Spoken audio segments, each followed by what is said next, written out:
monsters like him just don't have a heart. Instead, Austin gets up and he walks into the bathroom and he turns on the faucet for the bathtub and he starts filling it up with hot water. And when the tub is full enough, when there's enough water to completely cover a person's head, Austin walks back to the bedroom and he grabs Jessica by her head and drags her across the floor into the bathroom. And Jessica's eyes probably fluttered just for a second as she feels herself being moved. Like that survival instinct that maybe, just for a moment, there is this glimmer of hope that he changed his mind.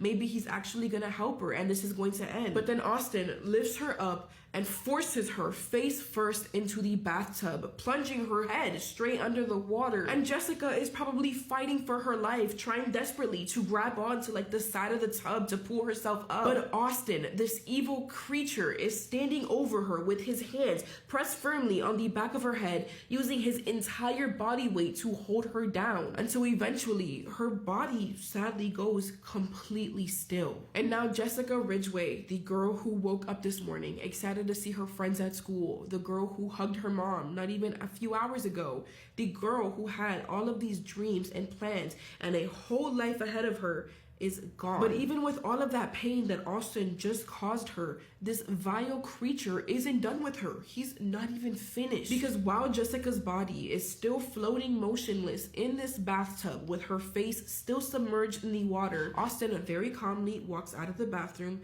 and gets his hands on a saw. Yes, a freaking saw. Like the thing that you would use for cutting wood or working on construction projects. And he begins dismembering her, using everything that he learned in his mortuary science class about how to body without making mistakes. Now, while all of this is going on, back at Jessica's house, Sarah is finally waking up. It's now 4 p.m. and she's been asleep for like hours and she's probably expecting for Jessica to be home already. But as you already know, Jessica is nowhere near the house. And when Sarah grabs her phone, maybe to check if Jessica texted her, she sees several missed calls from the school. And immediately, like instantly, her stomach drops and she can feel it in her bones that something really bad has happened. So she calls the school back and that's when they tell her the news that every single parent dreads hearing more than anything else in the world. Jessica never made it to school this morning. Now Sarah's brain probably tries to reject this information at first, right? Like finding some type of logical explanation that isn't absolutely terrifying. She's probably thinking, okay, this has to be a mistake. Maybe they forgot to mark her attendance or something. It happens all the time.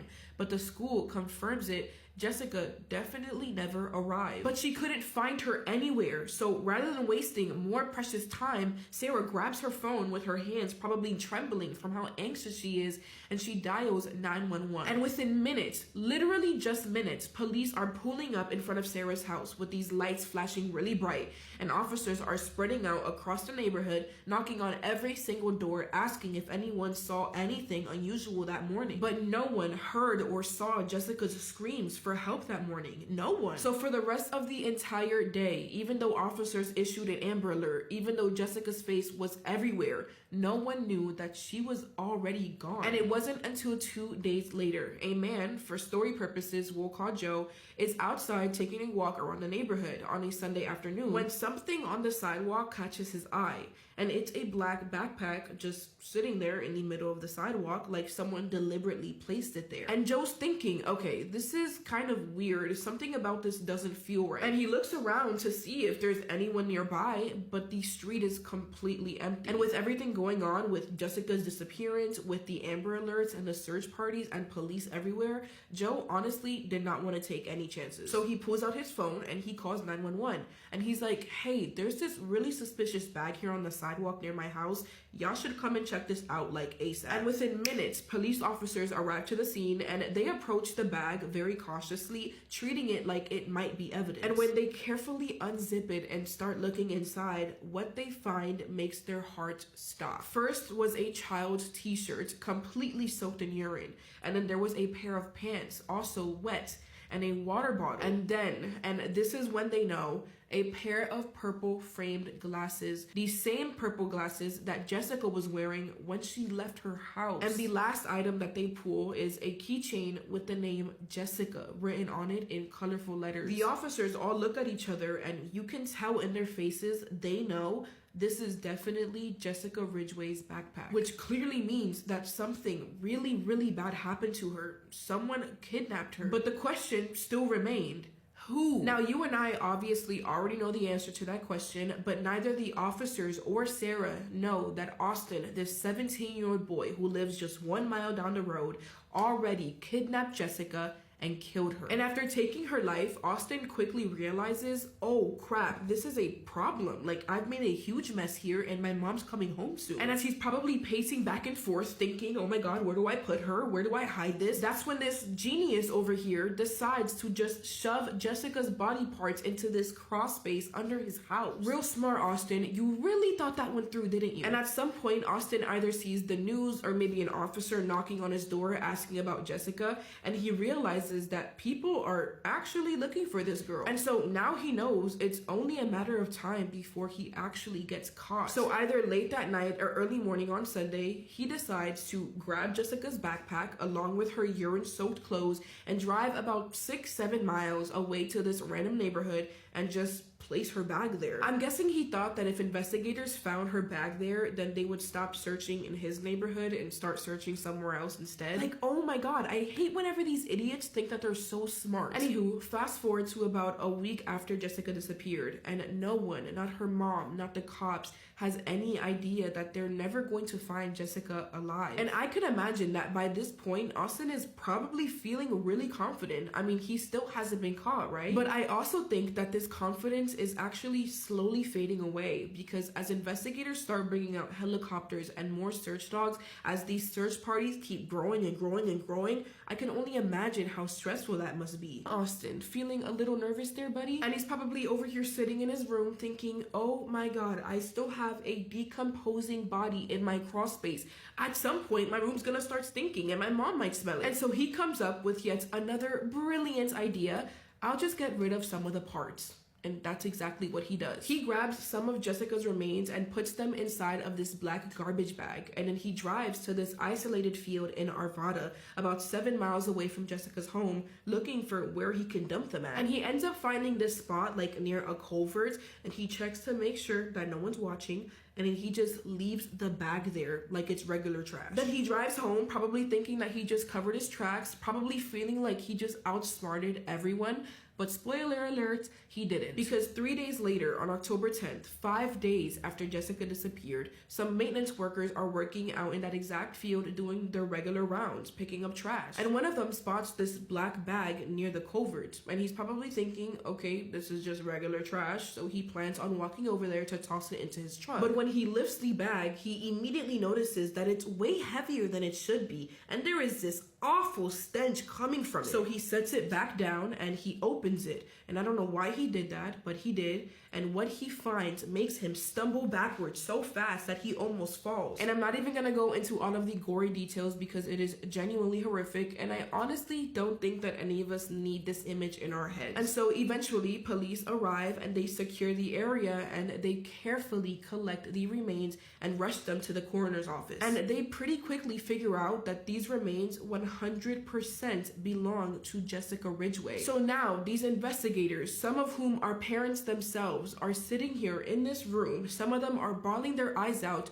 because now they have to try to figure out a way to make this horrible phone call to Sarah. They have to tell this mother that her little girl is never walking through her front door again, never going to give her another hug, never going to grow up and go to college and get married and have her own kids. All of that is gone now because of one evil teenager. Now at this point, no one still has any idea who could have done all this. All they knew is that from the DNA evidence that they collected is that the perpetrator is a male. That's it. But then one afternoon, so about 2 weeks after finding that bag, a mother calls 911. And she sounds really distressed, but she takes one deep breath and says this. Hi, I need you to come to my house. My son wants to turn himself in for the Jessica Ridgway murder. So it turns out that for reasons that I don't fully understand, maybe Austin felt that investigators were like closing in on him. Maybe the guilt was eating him alive. Who knows? But he woke up one day and very anxiously walked over to his mom, Mindy, and said, "Mom, I have something horrible to tell you." And his mom, probably feeling like her entire world started to crumble, immediately asks what's wrong. And that's when Austin confesses everything. How he took Jessica, how he killed her, how he cut into her body in their bathtub, and how he put her pieces in their crawl space. And as you can imagine, Mindy's jaw absolutely hit the freaking floor. Like, imagine hearing that your own son, your own child, confesses that he did something so unspeakably evil to a little girl. Like, what do you even do in that moment? Is there a guidebook called What to Do When Your Son Becomes an Absolute Monster? But despite her feelings, despite the fact that that's her son, Mindy knew exactly what she had to do. She knew that her son had gone way too far and that she did not want him to hurt anyone else. And so the mother that called 911 that afternoon, turning her son in, was Mindy. And as she continued explaining to the dispatcher how her son did it, she said the sentence, "Her remains are in my house." That's not a sentence that you would ever expect to say, you know? Eventually, Mindy passes the phone to Austin and he starts saying, "I did it. I murdered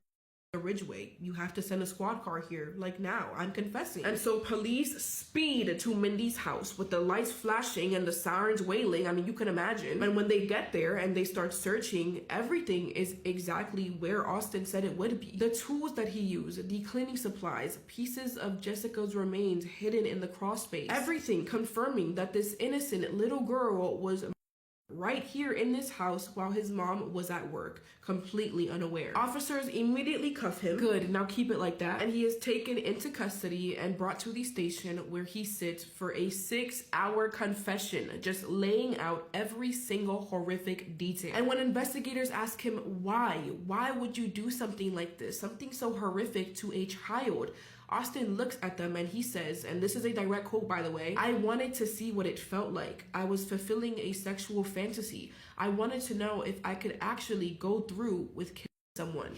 What? Okay guys, I'm done. Keep him locked up, please. Austin got tried as an adult and sentenced to life in prison without the possibility of parole. Oh my God, why am I so obsessed with that sentence? Let me say it again.